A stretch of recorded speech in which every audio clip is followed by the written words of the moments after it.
We're back, everyone, Hi, this is Erin, and this is Aamer. and welcome to another mini episode of Das Criminal. Yeah, you guys get to hear us chat about things, and what is better than that, really? Yeah, we are giving away our mini episodes for free this month, and we are going to give away a full length bonus episode for free next month, which is really just next Wednesday because that's when the month begins. That is the first. Yeah, Canada Day. Yeah, and then after that, this content will move back over to our Patreon.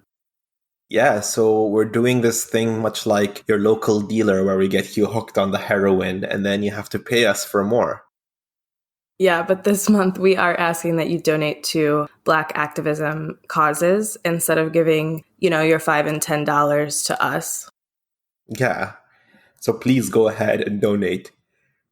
So, on this mini episode, we usually talk about the news. And of course, there are continued protests going on. People are finally discussing completely reorganizing the idea of police in the United States and Canada and the UK. So, that's really good for us to see. And you guys have probably all heard about it by now, but a police officer named Garrett Rolfe, was charged with felony murder for the shooting of Rayshard Brooks in Atlanta.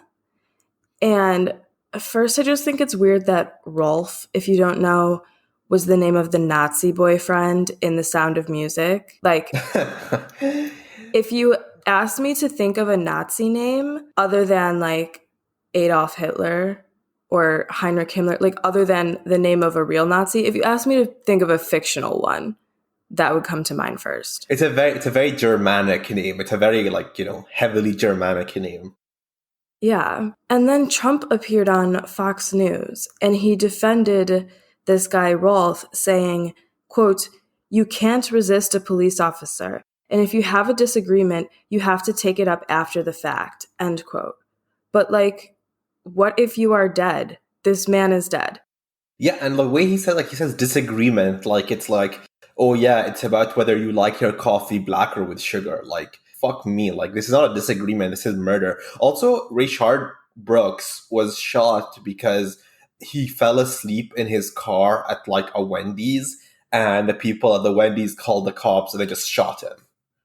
Yeah, it's such a Trump thing to say generally. Oh, well, if you don't want a problem, make sure you're respectful to the police officers. Shut up. No one has the right to murder you. Even if Rayshard Brooks had robbed that Wendy's, which he didn't, still doesn't give you the right to murder him. It's just Yeah. stuff. And not only did they, like, Trump said, like, you can't resist a police officer, which is not true, by the way. He wasn't resisting. But suppose you were. There's a difference between being detained, which, again, I don't agree with.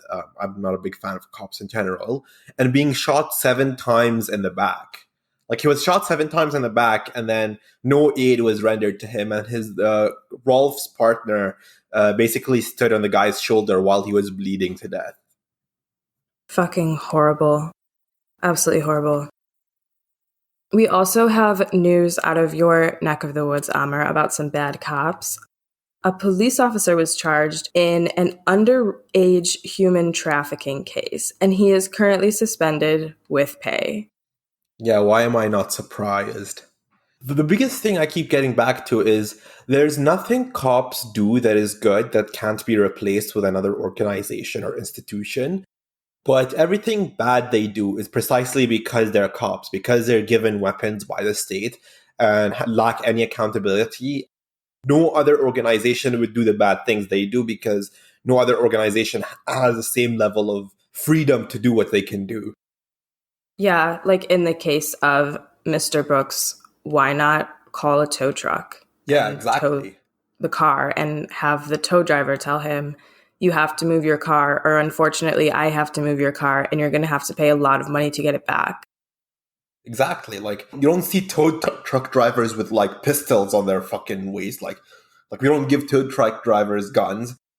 Yeah, I was also thinking, we mentioned this in the Fred Zane episode, but why do things like investigations need to be run by the police? Like, why can't we just have the mystery gang from Scooby-Doo or Nancy Drew or whoever. But seriously, like, why can't we have people who are detectives, whose job it is to investigate crimes, but who aren't part of law enforcement in the policing sense? Am I making any sense here? Yeah, no, that makes total sense. No, I agree. But I just find it hilarious because, like, in a libertarian utopia, all crime will be solved by the Scooby Gang, and they will be paid with Chuck E. Cheese tokens. Will there be that like tall, lanky stoner guy and a talking dog? Because I would honestly convert to libertarianism if that's the case. Yeah, no, it's funny because if you're investigating crime, that's not technically enforcing the law. That's you determining if someone is guilty of breaking the law or not, which is separate from what you said, which is policing. It's a conflict of interest because the prosecutors want to get a guilty verdict. The cops want to pad their records and get as many people in prison as possible. So there's no incentive to find the truth. There's only incentive to make sure people are guilty. Yeah. And also, there are a couple cases out there where I will say that investigators did a good job of finally finding the suspect. If you know the Graham Dwyer case in Ireland, that's one that comes to mind, that the police actually did an impressive job in finding out who murdered this woman named Elaine O'Hara. But that is the exception. And most cases of murder, for instance, if it's a child, it was the parents. If it's an adult, it was the partner. Yeah. Investigators are pretty much just looking for evidence that confirms that. Yeah, I don't see why cops should continue to exist. People think that policing as an institution has always been around in the way it is around now, and it's like not true at all. Like it's a very Yeah. recent innovation and one that is frankly unnecessary. And on the topic of the Toronto police guy being charged with underage human trafficking, we've also just got news from Bahrain that a sex trafficking ring has been uncovered that includes members of the U.S. Navy. Bahrain has a U.S. naval base. The Fifth Fleet is stationed there. And apparently, this Thai madam, like this Thai pimp, basically, female pimp, had gotten into a deal with a bunch of like naval troops because what happens is that those naval troops have apartments off base. And she got into a deal with them where she would bring Thai women into Bahrain and they would house them in these apartments and take away their passports and they have like some debt to pay that they pay the debt through sex work basically. Yeah, and they're somehow always in debt. Yeah, like with interest and stuff they're always in debt. Yeah, like the troops get a cut of the money, like the soldiers whose apartments she's using get a cut of the money, and then she gets a cut of the money, and everyone, like, except for the actual sex workers, gets a cut of the money. And apparently the way it was revealed is because this madam turned into an informant because she got into like this spat with this one of these like officers because I guess something about the money or they weren't happy with the arrangement or whatever, so she like informed on him to NCIS. The piranhas are eating each other again. Do you know, Aamer, in Bahrain, if there is any sort of agreement where US troops are not prosecuted by the Bahraini government for crime, they're prosecuted by the US? Because they have agreements like that around the world where even if an American soldier murders someone in another country, just like murders a civilian, they will be brought back to the US to be Yeah. prosecuted. No, yeah, the same as in Bahrain. Like even not just on base, like not just the naval fifth, like the base, but generally speaking, if an American troop commits a crime on Bahraini soil, the agreement is that he's prosecuted by like naval intelligence and the NCIS. So yeah, so like it's like and not by the way, like just as an aside, I don't trust the Bahraini government to prosecute these people anyways because I was talking to my friends about this privately, and I guess I'm going to say this publicly, and I might revoke my citizenship, but c'est la vie. I'm 99.9% certain that these sex trafficking rings go all the way up to the royal family. Like, it's not just some madam working on her own. This is like an organized ring, like I remember reading an article a while ago that Bahrain is one of the highest ranking hubs of human sex trafficking in the world. Bahrain really does serve as a giant money laundering scheme, which we've discussed before. And Yeah, also, not just in Bahrain, but in any country where the royal family or the ruler, the dictator, whatever you might call them, has such a stronghold on society, then of course everything must go all the way up to them because they're the mafia boss, basically. pretty much. It's the lab of what would happen of like, what if the mafia had their own country that they could do whatever they wanted? Yeah. The Venn diagram of like organized crime, quote unquote crime, and the law itself, the state itself, is a circle in Bahrain. Like everything is organized by the royal family, by the government. You don't bring in like thousands of Thai women without people knowing all the way up to the top. Like it's not like subtle. Yeah, especially in a country that's the size of my little toe. Pretty much, yeah.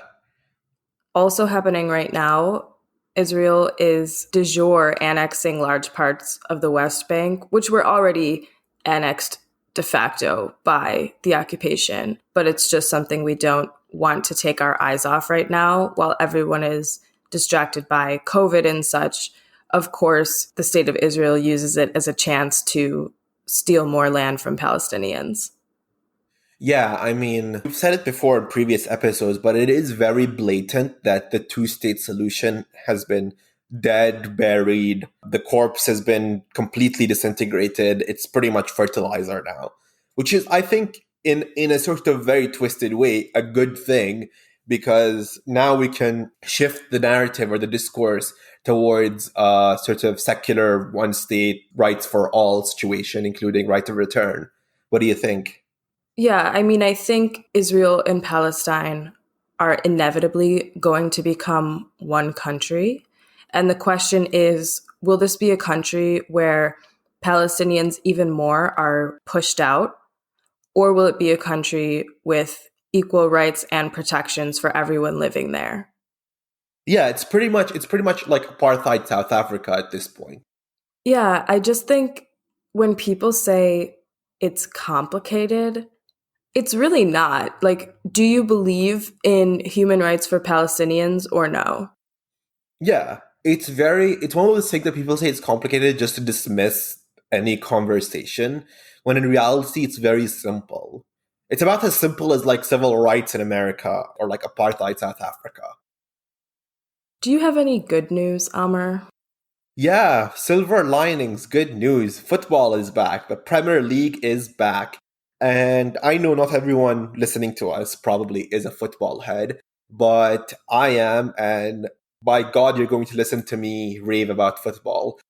Yeah, it's back. It's good. It's fantastic. I mean, the players look very rusty. The stadiums are empty, and it's really annoying because what they've done is that they've gotten like the sound technician person in the stadium to like play recorded chants to pretend that the fans are there, which is like the most surreal Oh my Kafkaesque God, they thing have like a ever. laugh track, but for Basically, for football? fans, yeah. Oh, I don't like that. It is so surreal and like it's pretty much Kafkaesque. Like it's just so. Was it yesterday or the day before one of the games? Something happened and like the soundtrack guy played fans booing, and I found that hilarious. Wow, this is 2020, everyone. Yeah, it's just I don't like it. I don't know. It feels very artificial. I'd rather just not hear like fans. Like if there's no fans there, just like let me hear the players swearing at each other and shouting or whatever. Yeah, at least there are new matches to watch. Yeah, football That's has an been playing in my upside. house nonstop, which is often how it is. Liverpool drew against Everton yesterday, which means they're still not confirmed champions. They have to win their next two games to be confirmed champions. Chelsea won, coming from 1-0 down, which I was very happy about. Man, football is the best thing ever. If I was locked in like a cell of some sort and there's only one thing I could do or watch or like some one activity, we'd be watching football. So, today, our mini topic, aside from some news updates, is something important, something that a lot of people have been discussing that Amr and I kind of want to offer our take on. And that is if you are not Black and not Indigenous, like Amr and I, How do you talk to your family about racism? Because there are so many, I don't know if I would say conflicting ideas, but there are a lot of ideas out there about, do you shout at your family? Do you think of witty comebacks for your family that might be racist? Do you cut them off? Do you spend a lot of energy trying to convert them to anti-racism? So we just wanted to talk about these ideas and maybe give you some pointers. Yeah, I mean, I've listened to the Chapo, a Trap House episode about the book White Fragility. I think it was released last Monday, and they do a really good job of dissecting why that book is just so bad. It's on your regular podcast player too. It's not a Patreon exclusive from Yes, Chapo. so I definitely recommend checking it out, honestly. I agree a lot with their criticism. And I think it's part of a larger issue where you have certain elements of the progressive left, or whatever you want to call it, the liberal left, the progressive left, whatever, that seem to take a sort of catharsis, a sort of pleasure in guilt, in watching flagellation. People who are deemed to have identities that are powerful, if you will, or identities that exert systemic power, that are oppressive identities, so to speak, they have to express their guilt at all times. They have to be flagellating themselves. They have to feel like shit at all times. I'm not saying that's what they should do. I'm saying that's what certain elements of the left believe that should happen. Like this constant expression of how much they hate themselves for being so and so. I don't know. I think it's very counterproductive. I think it's a recipe for disaster, and it just feeds resentment and bitterness. No one wants to feel like shit. No one wants to Yeah. feel bad. There's a difference too between being aware of who you are and how society treats you, basically. Like being aware if you are a worker, building class consciousness is really important, or being aware I am a woman and sometimes that affects me more times than others, and I have to like know that, obviously, and also know that I'm not black and be sensitive and aware when necessary. And it's always, of course, necessary to be sensitive to what other people are going through. But the flip side of that is like you said, Aamer, no one wants to be constantly guilted for being white or for being a man or straight or any number of things. And being aware that other people face challenges that you do not is not the same as hating yourself because you believe that your very existence is oppressing people. Yeah, it's just so awful that people's politics. I've said this before in this podcast, and I've said this to you privately as well. Politics has become spectacle. It's become completely detached from any real meaningful execution of power. So everything is spectacle. Like why? Like I've seen pictures of like protests in like the U.S. where like the white protesters are kneeling in front of like black protesters, which is the most cringeworthy, awkward thing I've ever seen in my life. It's the most. Oh, I think that's about putting yourself in front of, like, in between law enforcement and black people. Oh I yeah, think I think that's that's good, actually. that's fine. Like putting yourself at risk to protect other people is fine.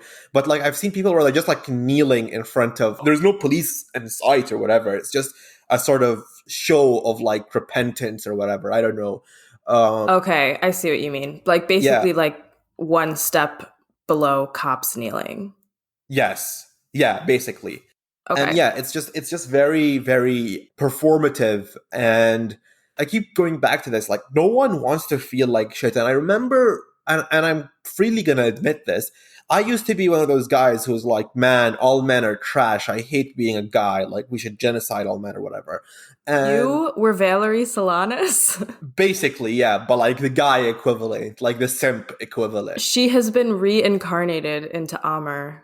Yeah, the wrong body if you ask me, but yeah.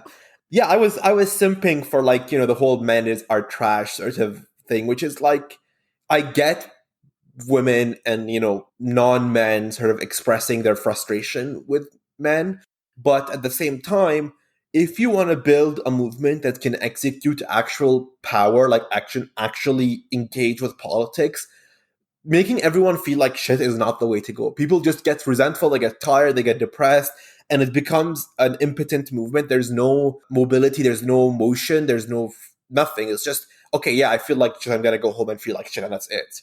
Yeah, it's just self-flagellating all the time. Yeah. It's a very weird sort of political expression. Well, it also puts all the focus back on to the person in power and their feelings and how everything is about them. And as Chapo points out in White Fragility, she talks so much about these weird interactions she's had with Black people where she did or said something maybe insensitive. And then she was like, oh my God, do you accept my apology? And do you accept that I'm going to work through this and stuff? And it's just performative, like you said, but it's just so weird. Yeah, I do not want to be in that situation. Like, if someone says something insensitive to me as like an Arab or whatever, and then comes up to me and does this whole spiel, I just want to melt into the fucking ground. Right. Or when someone says something sexist, usually I assume they don't know that what they're saying is sexist. Like I try to approach it in good faith and say, hey, just so you know, that's kind of a sexist word. And basically that should be it. Like, oh shit, sorry. Okay. Yeah, one of the things in White Fragility that the Chapos unpack is that the author assumes that everyone is malicious at all times. Everything is malicious, and also she never openly reflects on this or really interrogates this. But all the reviews I've read of the book do, and it's basically like she's making money off of this industry. This is fundamentally a conflict of interest. Like, she's going around holding these seminars and these talks and all these things and getting paid to do so, to basically tell a room full of employees that HR mandated had to show up to these seminars that they have to feel like shit because, they're white or whatever. Yeah, I'd assume it's really awkward as well for the people in the workplace who are not white to sit there and listen to how their coworkers implicitly hate them. Yeah, and then like her prescription is like dumb, and like I can't imagine being an employee there, like an employee of color, and having all my white coworkers line up every day and be like, "Sorry for being white," or like, "Are you okay?" Like it. I would fuck me. Like I would melt into the ground. Like, just fuck off. I'm not gonna speak for Erin here, but my recommendation is do not read the book. Like, find a better book, talk to actual people in your life, like your friends and family, but do not read that book. It's dumb, it's stupid, it's counterproductive. Well, I was thinking about how we can talk to our family because one of the major requests, I guess you could say, from activists is that we, people who are not Black, reach out to the people around us who are not Black, being our family members, our friends. I got to thinking, and we've said it on the podcast before, but we've never really brought it up. I grew up in a town with lots of evangelical Christians and lots of Mormons, and I am neither evangelical nor Mormon. So I became a target for conversion. Like, if you know anything about evangelicals or Mormons, one of the things, I would say the evangelicals more, they try to convert you to their brand of Christianity. And it didn't end up working on me because I'm an atheist and like I'm not interested in converting to Christianity, but it did work on people that I know, on other people. I don't want to say it worked on, like, if you have your faith and it brings peace to you, no matter how you got there, I'm not judging you. But I started to think about how they proselytize and how they guide someone through a religious conversion. Because I think the conversion from racism to anti-racism or from apathy to anti-racism is like a religious conversion because you are basically engaging someone in the hopes that they will change their lifestyle and shift an entire ideology that they have absorbed their entire life. So I started to wonder, what if instead of doing the Robin DiAngelo thing and saying, you're going to go to hell for all the bad things that your people have done, we use the strategies that these teenagers I grew up with used to try to convert people, because they actually didn't use fear tactics. I know that we have the impression that guilt and fear are a huge part of Christianity, and they can be, but they never convert people that way. They always try to use this like, God loves you, Jesus loves you, he wants to be with you, he feels so happy when you celebrate him type of language. That sounds very cultish and very terrifying, frankly. Really? I don't know. I don't like it. I think we should apply those strategies. I firmly believe we should see ourselves as missionaries of anti-racism. No, I agree with that, but like the whole Jesus loves you is kind of freaky. But I think you touched on a good point where it's like most people who are racist, or at least unaware that they're racist, they understand that racism is bad, but they also see themselves as good. So if racism is bad and they're good, then by definition they're not racist. So it's about trying to navigate that situation without making them think that you're telling them they're bad. Right. You have to come at it in a type of way. And the first thing I would say is you have to demonstrate through your actions that a life of anti-racism is preferable to a life of racism, even though at times exercising anti-racism might be challenging. Because, like we said, if you say, this sucks, you're going to feel guilty and bad all the time and hate yourself, why would anyone want to do that? Yeah, exactly. And I do think knowledge about racism itself can be liberating to have. And when you adopt an anti-racist framework in your personal life, it opens you up to new friends and new ideas and new perspectives that you wouldn't have. And it generally just makes you a better friend. Yeah, no, absolutely. Yeah, well, what are your strategies for converting the masses, if you will?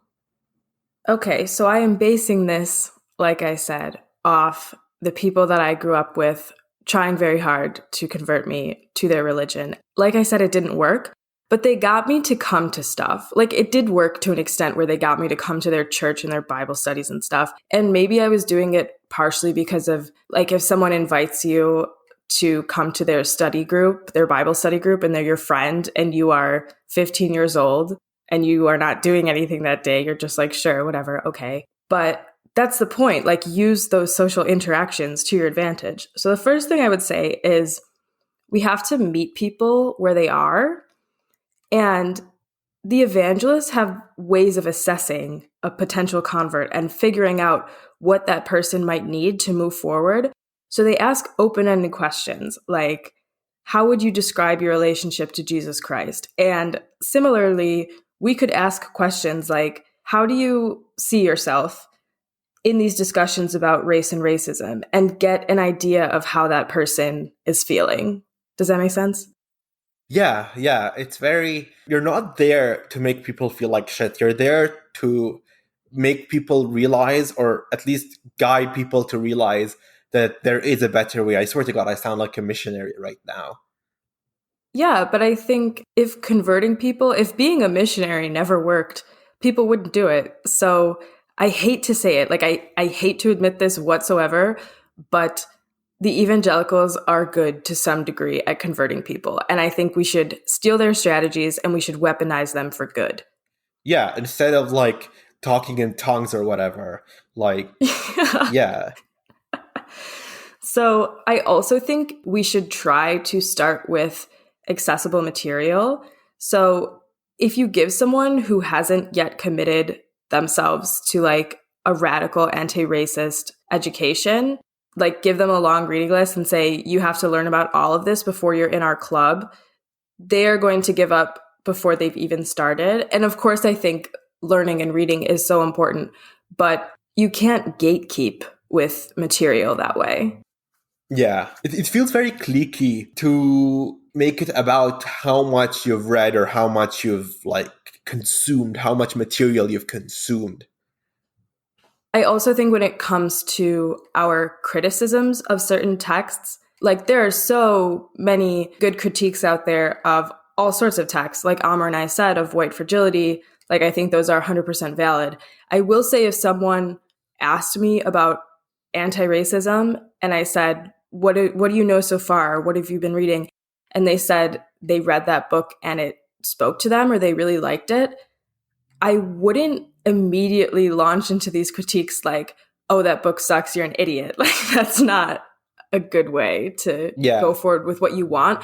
But I would say, have you tried reading Black feminists like Bell Hooks or Angela Davis? What do you think of that? Yeah, exactly. Yeah. So, if someone in your family brings up race or racism, you should always follow through. So, if they bring up a positive interest, keep the conversation going and ask them to tell you what they know or what they've learned and give positive reinforcement.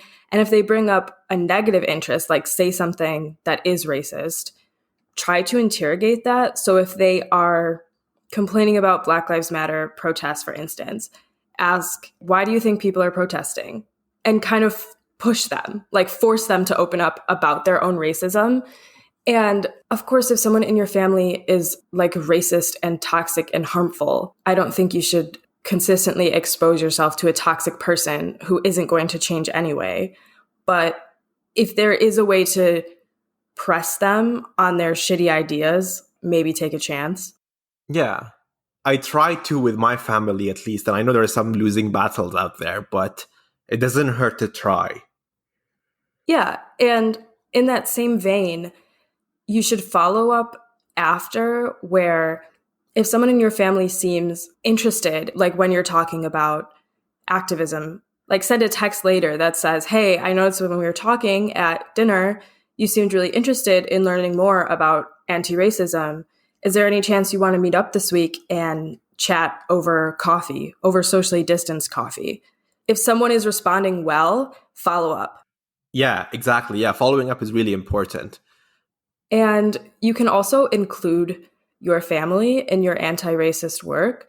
So if you're going to a protest or a discussion group or a meeting or a volunteer opportunity, whatever it is that you're doing, consider inviting a family member. Obviously, don't do this if the person is actively interpersonally racist and is going to cause harm to the people around them. Like, do not bring your racist uncle to a Black Lives Matter protest. That will not go well. But if someone has expressed some interest in anti-racist organizing and you think it would be beneficial for them and for the people there to bring them, then bring them. Yeah, it's about building a mass movement and like putting the mass in mass movement.